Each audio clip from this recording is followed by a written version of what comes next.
Hi, everyone. You're tuning in to Radical Good with your host, Radha Friedman.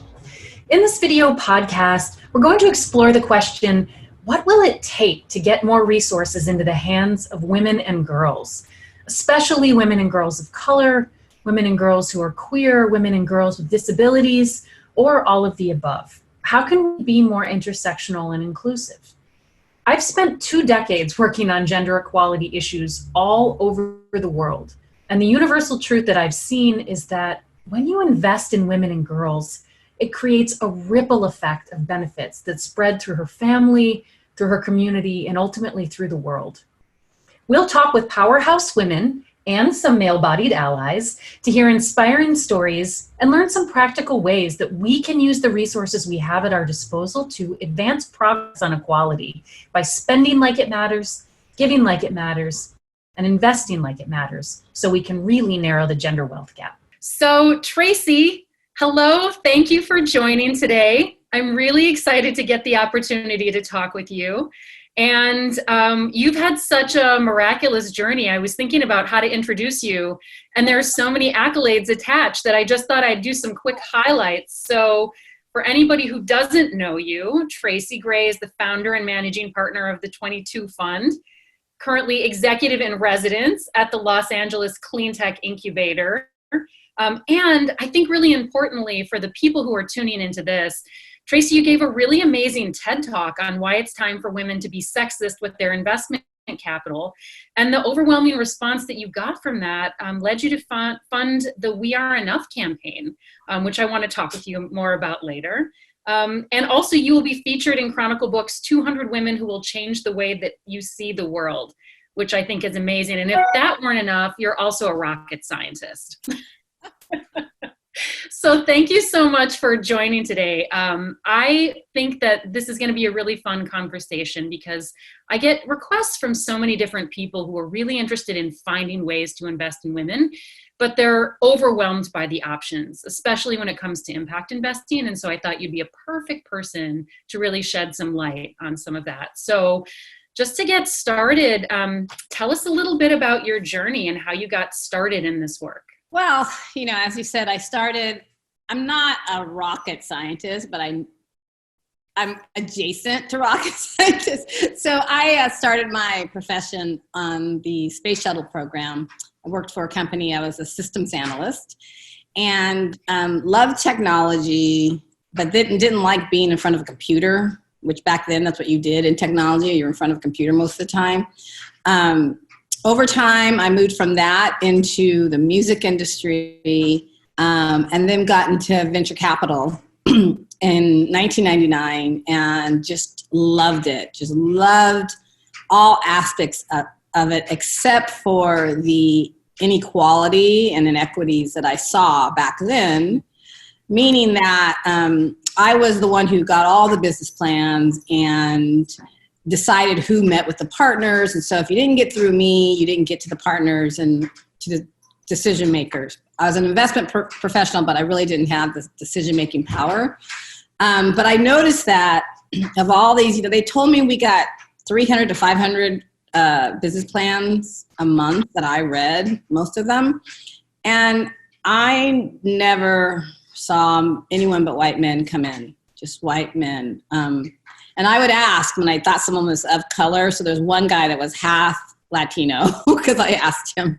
But I don't believe I saw any women when I was there. The firm invested in a woman before I came, but no women, no people of color. And at this point, it wasn't even just unrepresented people of color, like even the more represented people of color, like the different Asian ethnicities, they weren't even getting money then. And I just didn't see how that was right or made business sense because back then, without me really knowing the research that overwhelmingly says this now, but back then I was like, okay, business 101, you're investing in white men, which is a shrinking market. You never invest in a shrinking market. Why do we keep doing this? So my goal after that was to start my own firm. And I got into nonprofit because I wanted to see the nexus of economic development and private capital. Not a nonprofit gal, so I That was a little frustrating. Loved the nonprofit, but it was just frustrating for me. And went to business school and focused on impact investing, which they didn't really call it that then. Corporate social responsibility, all the words they had, whatever they were back then. And so that was really where I was able to put together my passion and my profession and my spiritual beliefs and all that. Is just, being able to work around the impact space. But so that was my goal, was investing in people of color in tech, women and people of color in tech. That was my goal. That was what I was going to do. And I started a fund in 2008 and got my seed funder. And then the world fell apart a month later when Lehman Brothers and everything started. So So I then went to the mayor's office because I was an investment consultant, helping them find equity capital for affordable housing. They asked me to come on staff. I didn't think I would ever work for a politician because my ex-husband worked for politicians and I felt like that really ruined our marriage. But I ended up there, and that wasn't my cup of tea, but what I was able to do was my cup of tea. So the politics side wasn't for me because of the power struggles, but I became a senior advisor for international business and went around the world helping companies export. So got out of that, and I was going to start a firm, which is what my firm, the 22 Fund, does now, is invest in companies to increase their export capacity, because companies that export are more successful, more resilient, and create jobs faster than those that don't. And most of them are people of color. And most of the businesses and small businesses medium businesses are women, right? But what got me into the gender lens part after that long story is I did this TEDx talk, and I thought I was going to, when I was researching, I thought it's going to be about me always being the only Black person, in everything I did. But then I started to see all the research, and being an engineer, I like numbers and evidence and facts. And the research said a few things. Women control most of the discretionary spending around the world. We are slightly better investors.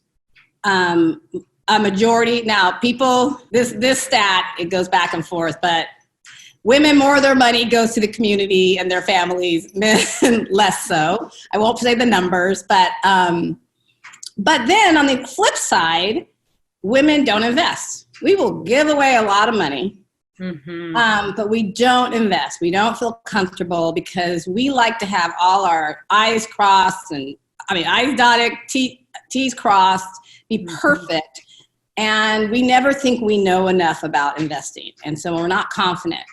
And even when you say, well, you're going to lose money anyway by giving money away, as soon as it leaves your hand, you've lost some money. Why not take that risk of being able to grow your wealth? So when I saw that women weren't investing, and there were so many people trying to get more professional investors and more entrepreneurs, but no one was looking at the everyday woman of their power of their wallet. Like, no matter how much money, whether you're at the base of the pyramid or what we call the last mile women, or you're at the tops of Wall Street, most of us weren't investing, and they weren't speaking to us about our money. So that is when I had the aha moment that 1 + 1 = 2. You get more women to invest in women, we build more wealth, and literally change the world. That's how I got here. I love it. And it's an incredible circuitous path, which I think many people can relate to. Most of us don't have a straight line from the thing that we want to do when we're little to the thing that we end up doing at a different phase in our lives. And there's almost always, I find fascinating anyway, some sort of experience that stops us in our tracks and forces us to question whether our values align with the actions that we're taking. So I love your... Actually, my straight line would have been straight up because I wanted to be an astronaut. Like, literally till I was 20-something, I applied to be an astronaut. So after that didn't happen, I was just all over the place, which makes life more interesting when you try different things. Absolutely.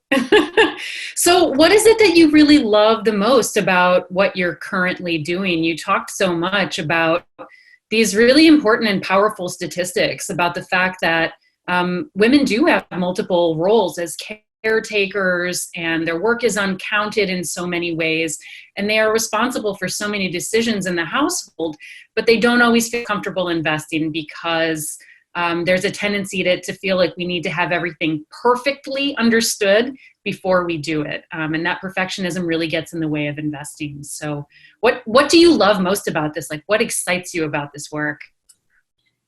Well, not sure if the word is love or excites me. I am driven by justice or injustice, right? So if I see something that's not fair, I just can't. I can't keep my mouth shut. I can't stop from trying to, and I'm a fixer.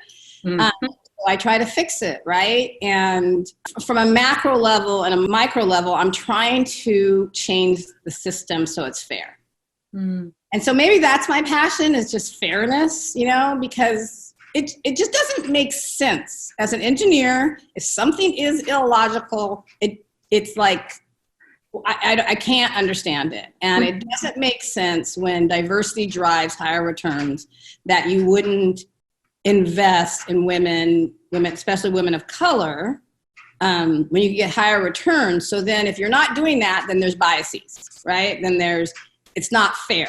It's not, especially when finance always like, all we care is the bottom line. But when it comes to all the research showing your bottom line is better if you invest with diversity, and they don't do it, it just doesn't make sense. So I think because I'm a fixer and I don't like injustice, it doesn't matter how big it is, I'm going to try to fix it. And that's why I do what I do. Yeah, I love it. Can you talk a little bit more about why you think it's so important? I loved all of the points that you just touched on, which are for some reason overlooked, even though all the data is there. But why do you think it's so important for people to invest in women, and particularly women of color, in places where we haven't before? Well, so we're going through a strange time. We are indeed. This virus with different shocks on top of it. We had the trade shocks, we had the oil shocks, then we have this virus, and then we had shock. And so we've never seen anything like this. We can't even go back to the Great Depression. But who's going to get hurt the most? It's the most vulnerable. And unfortunately, around the world, the most vulnerable are girls and women of color.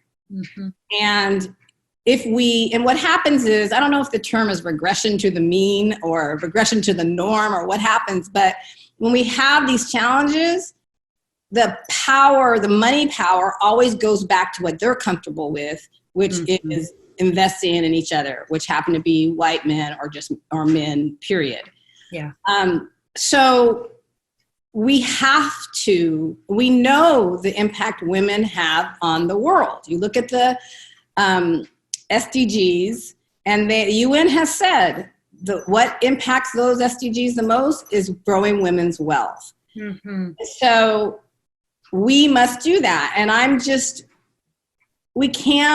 tired of begging, cajoling, shaming, guilting men into doing the right thing when there's no need to do that anymore. That women can do this ourselves. And we literally, like I said, the path to changing the world is through women. So I'm not sure I'm answering your question, but you are. The majority of the women in the world are of color. Yes. So if you are going to leave out the majority of the women and girls in the world, how are we ever going to change it? That's just foolish. It makes zero sense. So, my way of thinking, there's nothing really like intellectual about it. It's literally just common sense. It's not complicated. And like you said, I was a rocket science, so it's not rocket science. So that's why I think it's important. And then if you just look at the numbers level, women are starting businesses faster than any other segment. US, I don't know around the world, but I'm sure it's around the world. And in the US, the one demographic that's starting the fastest are Black women. plus Black women are the most educated demographic. So you put those two together, you would think we would get more capital and people would help these businesses. But not only the regular capital, the mainstream institutional capital pulls back, but, impact investors, they pull back. And if they're supposed to be the change, and 20 years later, from 1999, when I entered venture capital till now, and no numbers have changed, and in fact have gone down with access to capital for women, what are impact investors doing? What exactly are they doing? And that's what breaks my heart the most, is I tell people when you're fundraising or you're trying to increase access to capital, it's death by 1,000 cuts. But with impact investors, it's 1,000 cuts to my heart. And so if we really want to do what we say, we have to start investing in women and girls, and investing, not just giving. Yeah, I completely agree. Thank you so much for sharing that. I use that quote that you said so many times. It's not rocket science, and I used to be a rocket scientist, so I should know. I think about that all the time when I think of you, because all of the data is there. It's very clear. We cannot make progress if we're leaving half the world behind. Women of color are the global majority. They are people of the global majority. And for some reason, we're still working with these antiquated systems, hoping for a different result, even though we already know what the trajectory will be. It just really doesn't make sense. So sometimes when I start talking with people about the data, I collect all of this data. So I can tend to start to spout out statistics to the point where people's eyes glaze over. And I find often that what helps is to pull it back a little bit and to talk about a specific example of something that I've seen that has really made a difference. So is there an example or a story of something that you've witnessed where these kinds of barriers have been removed, or a significant investment has been made that's really made a difference for a woman that you know? I know you were just recently at the CEO Summit, so maybe there are some great examples. That exactly. I mean, I don't know if I would pull out a specific company, but CEO itself is really, it's such a simple idea with so little money that is making a huge difference. If you don't know, CEO aggregates $1,000 from women in different regions around the world, in 5 countries now, and have between in aggregate have $500 to $1 million to invest in 5 to 10 what they call ventures. So, and the women are called activators, and activators have multiple meaning. They're very active women, and they're activating change. So, and then the ventures are the companies. And so we've heard story after story how this capital, which is, maybe 100,000 or a little more or a little less, has changed these women's lives and their businesses. 100,000, which in the world of investing is like if I gave you a penny, right?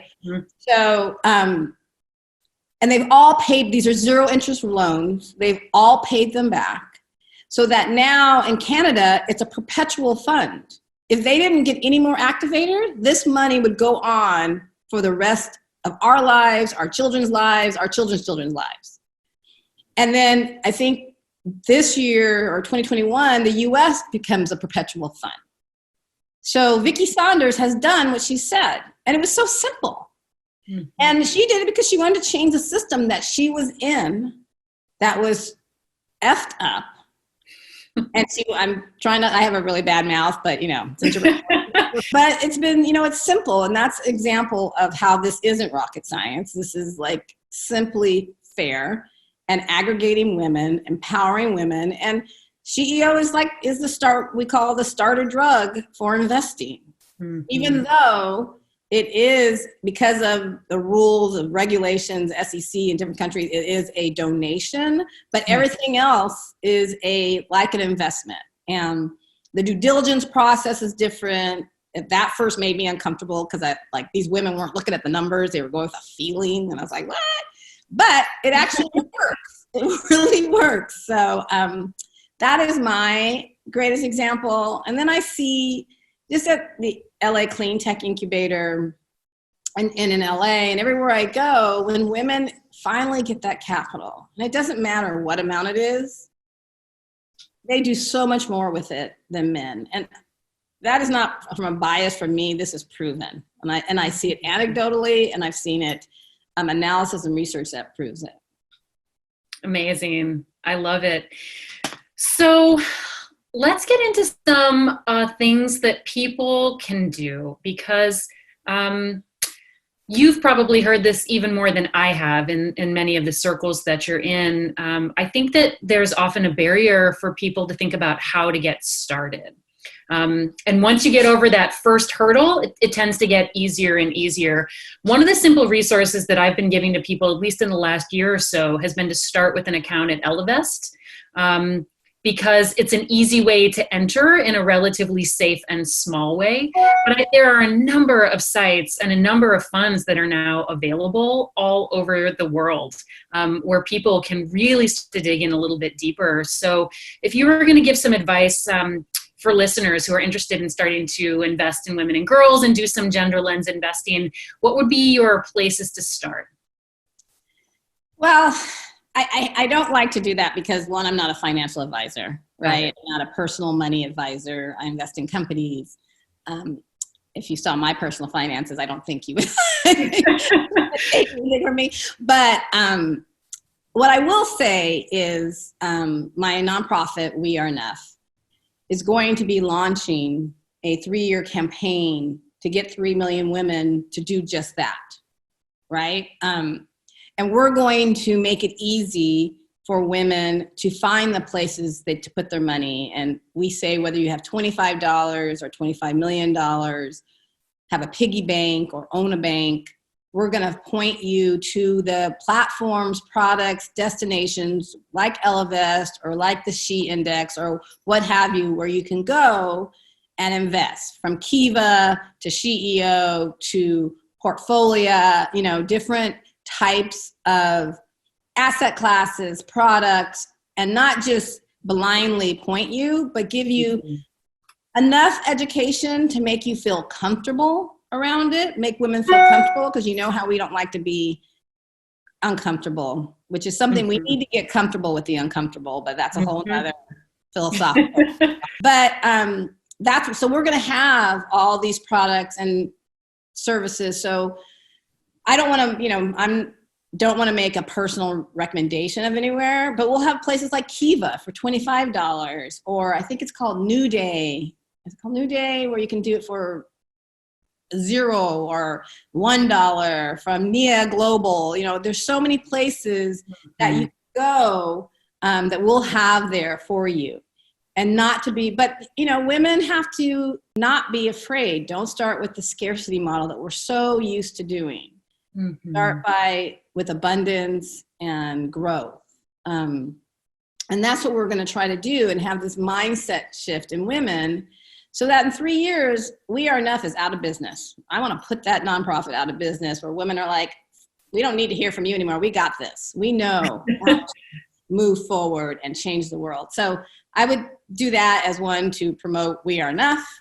You can go to weareenough.biz to sign up, and before we can tell you when we start the campaign. But that's where, and one more thing is, if you have a financial advisor, remember that financial advisor works for you. And if they don't do what you want, if you say, I want to invest with a gender lens or with an impact lens, and they say, no, you won't, that's concessionary, or all the excuses they make, it's usually because they don't know how to do it.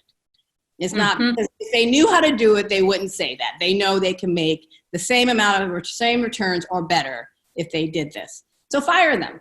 I get a lot of women that say, oh, but my financial planner won't do that. Or it's always, he won't do that. And I'm like, well, then fire him, because he works for you. He makes money from you.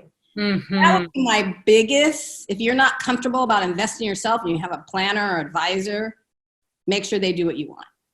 I love that you said that. I love that you said that, because I've heard from several people, and I think I may have even shared this with you, that they have gone in to talk with their financial advisor and told them, I'm really interested in gender lens investing. I really want to align my values with where my money is going and support women and girls. And their advisor has said, oh, well, it's a shame you're going to sacrifice returns to do that. That is not correct.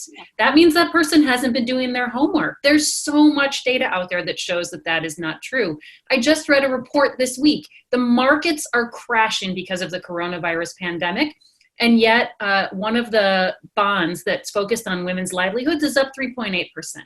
So, well, you have to send that to me or tell me which one that is. Yes, I will send it to you. Yeah. It's incredible. And so I have been reading all about these break up with your bank parties that women are having. Oh, it's really about having the confidence to walk into the room and say, I will not be told anymore to sit down, little lady, I'll handle your finances. I'm going to handle this stuff myself. See, I'm also bringing in my language. That's exactly what we want from We Are Enough. We want women to feel empowered to do that. And not just women who are in the investing world, every woman on this planet. Yeah, I love it.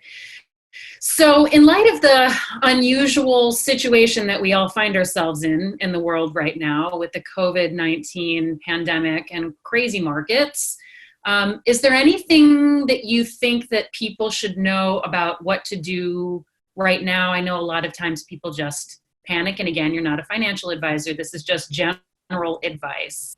Do you see opportunities right now that we have? Well, yeah, I mean, there's good and bad opportunities. Well, it depends who you are. You know, I've been on calls over the last couple of days with VCs and, you know, investors, mainly male investors. It's always like 80-90% male on these calls.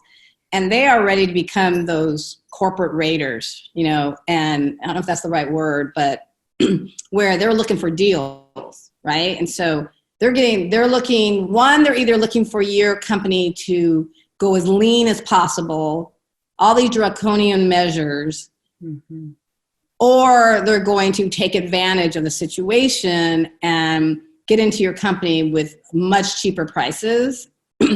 And these are the men.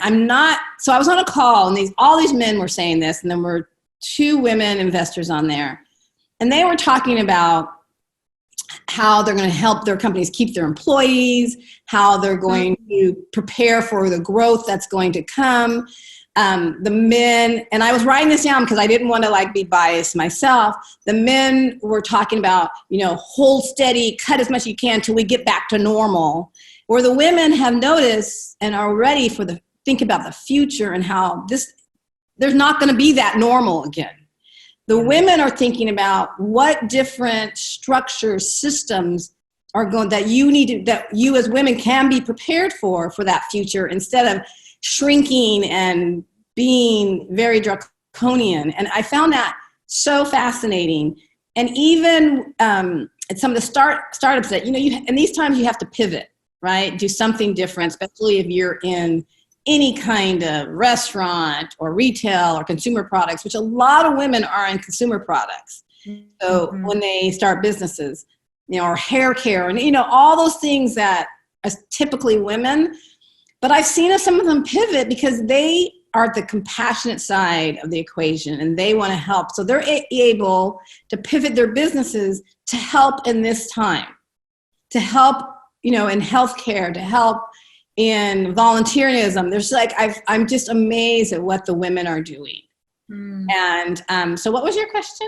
The question was just about, you know, what are opportunities that we have now, you know, during this unusual time? So I would love impact investors to, one, see the opportunity in women and people of color fund managers, because they're going to invest in these companies that are going to do what Vicki Saunders at CEO says, the world's to-do list, right? Or when you talk to, I mean, I'm saying women's names so you already know, Joy Anderson, how she's connected investing with gender violence.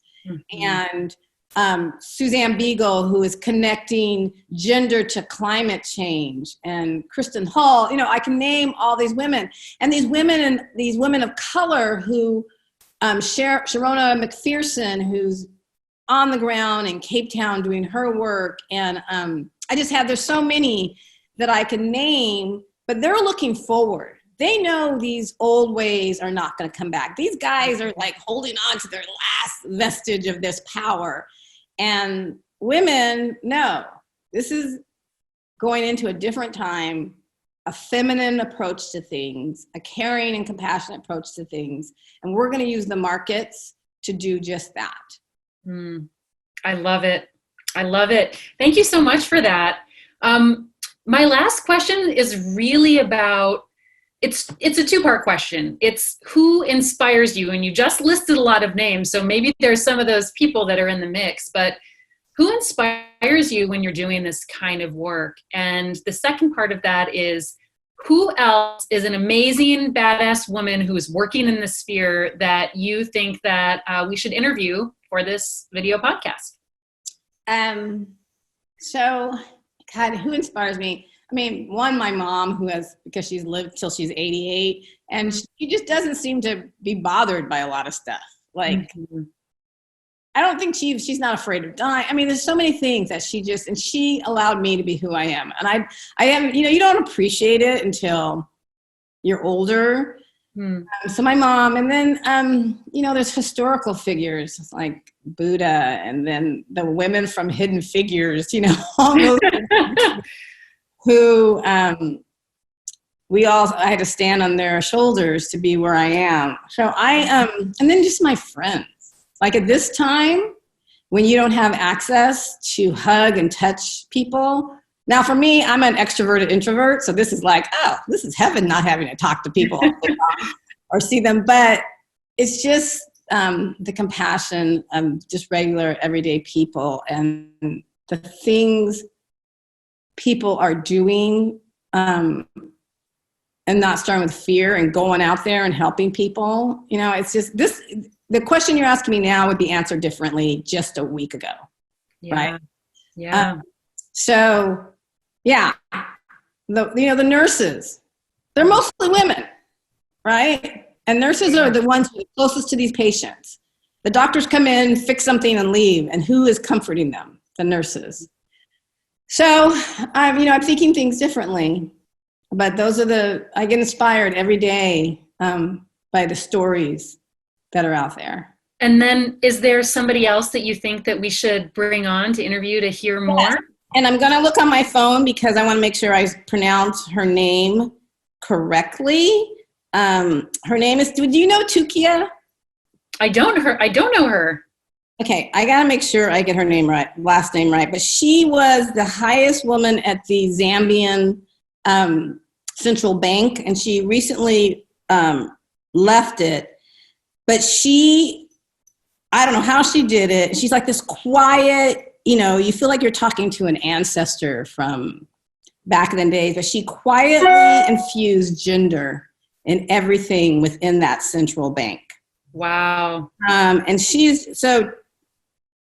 it's Tukia Mabula.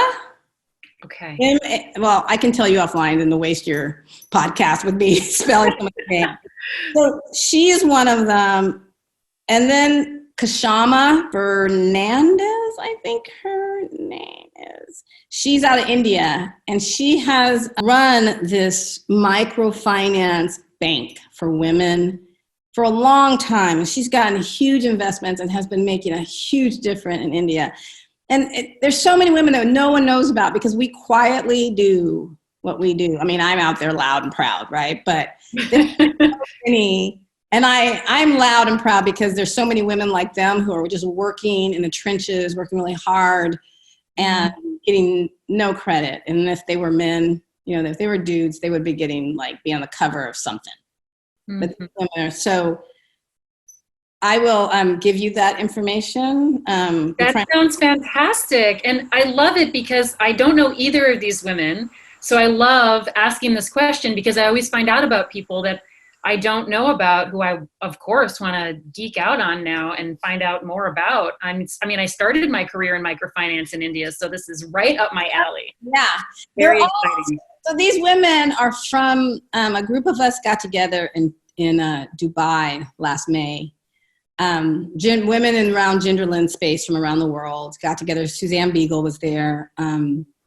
And we spent 5 days in the desert at this resort, digging in with our personal growth and our professional growth and creating. Wow. And there were women from different DFIs that were there, and who you probably know, some of them. And it was incredible. And I felt like an imposter, right, because of the women that were there. So there's about 15 to 20 of them, and I keep naming them. These three stand out because they're the women of color who, you know, have it so much harder. And so that's incredible. Oh, thank you. Also, thank you for bringing up the point of imposter syndrome, which is so real for so many people. And yet we all deserve to be exactly right there in the center of it, making things happen, because the old models are not going to work. No, finally, they're not going to work. Well, Tracy, thank you so much for doing this interview and for sharing your wisdom and spirit with everybody who's listening. I really, really appreciate it. Well, thank you for having me, and thank you for reaching out to me. I think you originally reached out to me at the Women Funded event. Yeah. And you and Ada were just like such bright faces and bright lights. It scared me. I'm like, who are these women? They're like, that imposter syndrome came up. It's like, they're not talking to me, are they? You know, and I really appreciate that we've stayed in touch and that we're going to be doing this work together. So thanks for. Yeah, me too. Ada's my partner in crime, and she's also going to be interviewed very soon. Good. Okay. All right. I'm going to officially end this recording, but then if anything should happen, just dial back in. But I think it should be fine. Hi, everyone. I hope you enjoyed today's episode. If today's conversation piqued your curiosity, please comment below, review, and share it with your friends and colleagues. And let me know your suggestions for future guests you'd like to hear from. Also, follow me on social media. The links will be in the show notes. And be sure to sign up for my newsletter on my website at www.radhafriedman.org. If you want to be inspired, think big, and take action to advance gender equality, then subscribe to this podcast to hear more inspiring stories and tips on how we can close the gender wealth gap. Thanks for listening.